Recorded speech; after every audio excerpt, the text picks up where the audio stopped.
¿Qué tal? Buenos días, ¿cómo estáis? Ya me conocéis, soy Darío Español.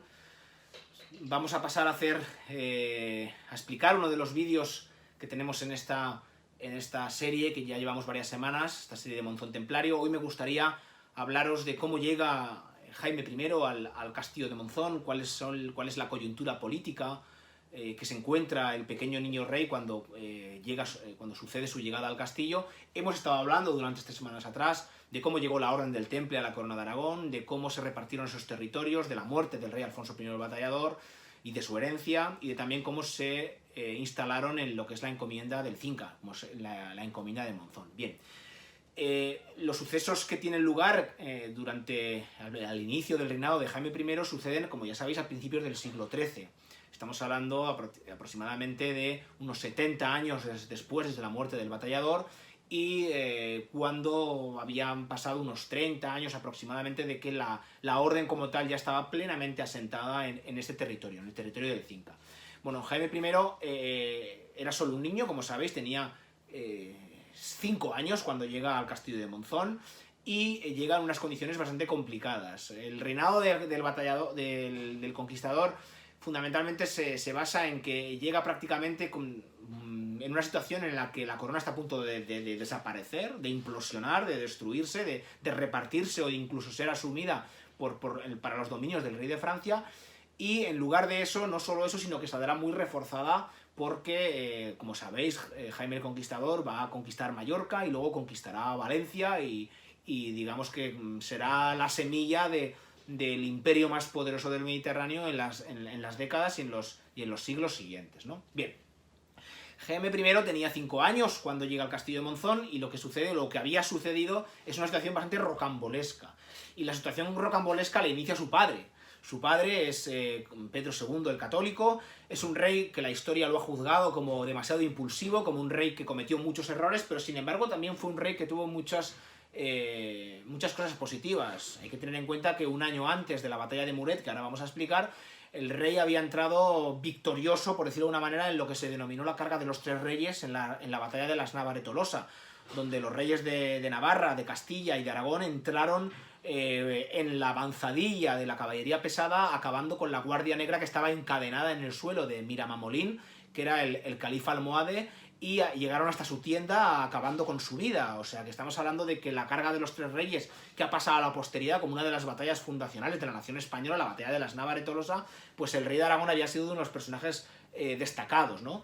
Un año después, como digo, no tendrá tanta suerte. En la batalla de Muret muere por una falta de improvisión, una falta de capacidad estratégica militarmente hablando, porque decide presentar batalla cuando parte de su ejército de catalanes y aragoneses estaba cruzando el Pirineo, y él en la batalla presenta batalla a las tropas de Simón de Montfort, que era el personaje que estaba liderando la cruzada contra los cátaros, y pues en esa batalla muere, ¿no? Muere el propio Pedro II, que incluso las crónicas cuentan que llega a vestirse de uno de sus comandantes o de uno de sus protectores para que no le reconozcan en batalla. Sin embargo, nada puede hacer que al final acabe muerto y se vea la cúpula descabezada de toda la corona, ¿no? Lo cual generó un problema tremendo. Pero si queréis, os explico un poquito los antecedentes de esta batalla para que entendáis cómo llega el niño rey y cómo sucede todo esto.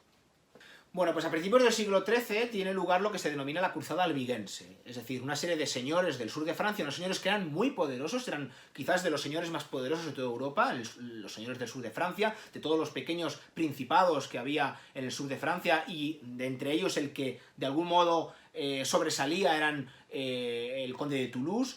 Pues todos ellos llevaban ya décadas practicando una herejía, por lo menos catalogado como tal, como la Iglesia. Herejías a lo largo de la ortodoxia católica había habido muchísimas. Sin embargo, esta era muy compleja porque la mayoría de las herejías se desviaban ligeramente de la ortodoxia. Podemos hablar de la carnalidad de Cristo o no. Son elementos que dentro de la propia ortodoxia se desvían siquiera mínimamente. Pero esta herejía era una herejía completamente desbordada. Hablaba de que incluso había unos iluminados que formaban parte de la comunidad y que tenían poderes sobrenaturales. Es decir, ya, digamos, se desviaba de una manera tremenda de lo que es la ortodoxia católica. De modo que esto se le va de las manos, y llega un momento en que el Papa decide que tiene que poner una solución, y al rey de Francia que, bueno, pues era de alguna manera el señor, no el señor natural, porque el señor natural de esos territorios era el rey de Aragón, sino el rey valedor del papado y que estaba más cerca de esos territorios herejes, cátaros, pues le exige que termine con la herejía, ¿no? Y eso es lo que hace el rey de Francia.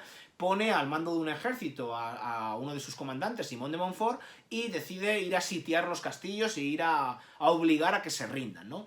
La guerra que se desata es tremenda, o sea, incluso en el asedio de Arles se prende fuego a toda la ciudad con miles de personas dentro, y hay uno de los arzobispos que dice que le preguntan, uno de los comandantes le dice que cómo vamos a distinguir al que es hereje del que no lo es, y el arzobispo dice que ya los distinguirá Dios en el cielo.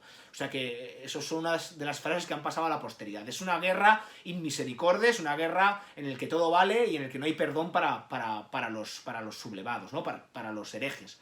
De modo que, bueno, pues en esta coyuntura, el Papa, antes de hacerles la guerra, lo primero que hace es reunirse con Pedro II y le dice, mira, yo entiendo que los señores del sur de Francia son tus vasallos, porque eran el señor natural, el señor feudal era el rey de Aragón, no era el rey de Francia. Pero el rey de Francia le dice, va a actuar contra ellos, no te metas porque va a ser peor. De modo que él le promete que no se va a meter en esa guerra.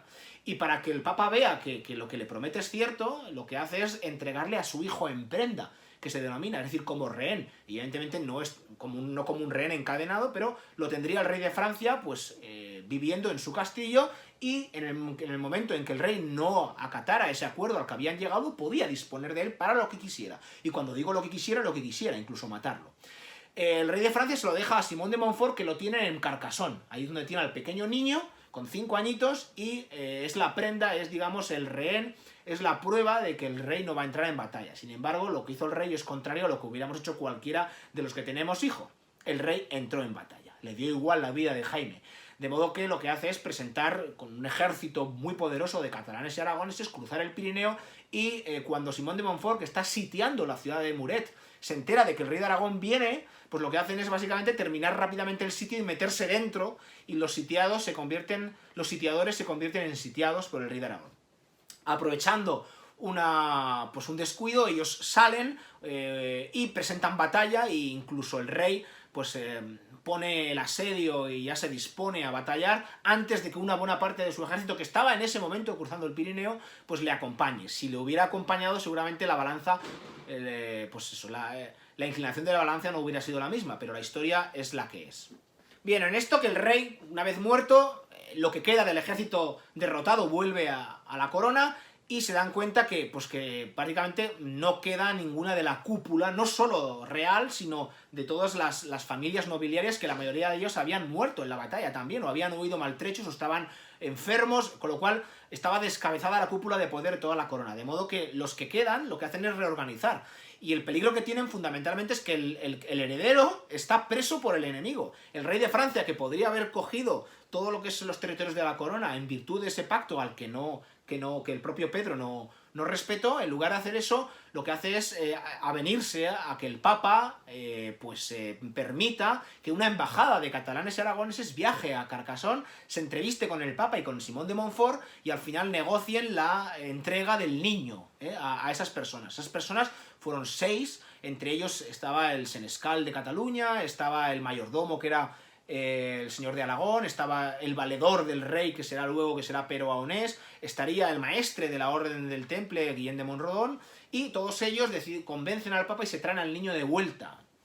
Cuando se traen al niño de vuelta, el problema es que ya no es lo que es el propio cautiverio, o que no exista una cúpula de poder en la corona de Aragón, sino que el problema es básicamente ha devenido en caer de la sartén, en salir de la sartén para caer en las brasas, que dice el aforismo tradicional. ¿Por qué? Pues porque la corona, todos los bandos y todos, digamos, las líneas nobiliarias que estaban alineadas y que estaban tuteladas por la figura del rey en tiempos de Pedro II, ahora se levantan y empiezan a guerrear entre sí. Fundamentalmente porque el rey Pedro ha dejado una corona completamente en la bancarrota, que ha necesitado empeñar muchísimo de su patrimonio para poder hacer frente a la guerra.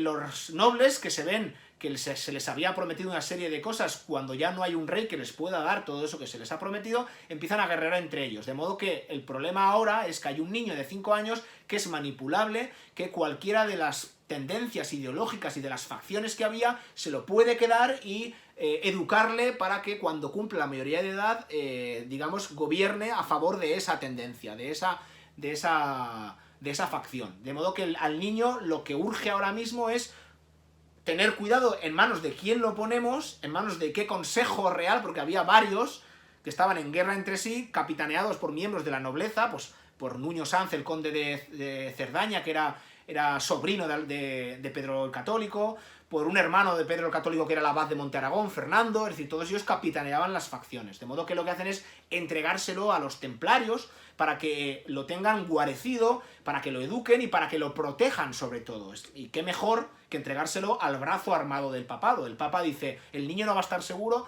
con ninguna facción nobiliaria a la que lo entregue. Seguro que lo van a proteger de la otra. Pero ¿quién lo protege de la propia facción a quien se lo entrego? De modo que se lo dejan al propio papado. ¿Y quién era de alguna manera los corresponsales del papa desde el punto de vista militar y civil en lo que son los territorios de la cristiandad? Las órdenes militares. Así que se lo dejan al brazo armado del papado por excelencia en ese momento, que era la Orden del Temple, para que fundamentalmente lo proteja. Y así lo vemos en la crónica del libro de los Hechos, que él mismo escribe los 3 años que vive Jaime I en el castillo, de 1214 a 1217, él habla fundamentalmente de que incluso llegan las tropas de las facciones contrarias a estar al lado del Cinca, diciendo que se les entregue al niño, con lo cual los templarios habían ejercido esa labor de protección y de negociación en nombre del papado.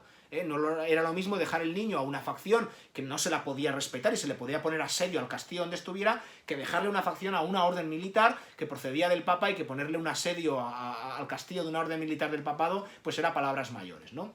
De modo que esta fue la función, y esos fueron los 3 añitos que vivió en el castillo de Monzón de 1214 a 1217, acompañado también de su primo, Ramón Berenguer V de Provenza, que era mayor que él, era algo mayor que él, y que también estaban esperando a que cumpliera su mayoría de edad para poder incorporarse al marquesado de Provenza, al condado de Provenza, que le pertenecía por derecho. Bueno, os he explicado un poquito cómo entró Jaime I en el castillo, cuáles fueron la coyuntura política que nos encontramos. Es más complejo porque hay cuestiones económicas como la crisis del régimen de las tenencias hacia el régimen de las caballerías, que esto es un proceso que se da entonces y que forma parte de esta guerra civil. Sería algo más complejo, se puede explicar y es fácil de entender, pero alargaría mucho más el vídeo y lo podemos guardar para otro vídeo, para cuestiones un poquito más complejas de ese momento histórico. Cuidaos mucho, poco a poco vamos levantando el acelerador, ya vamos a empezar a salir un poquito. Los que tenéis niños, dicen que la semana que viene hacer algo de deporte. En fin, seguimos leyendo historia, seguimos aprendiendo, seguimos creando un mundo más reflexivo, con más capacidad de análisis, y entender nuestro pasado y compartirlo forma parte de ese mundo más avanzado. Así que cuidaos mucho, mucha suerte y que vaya muy bien. Muchas gracias.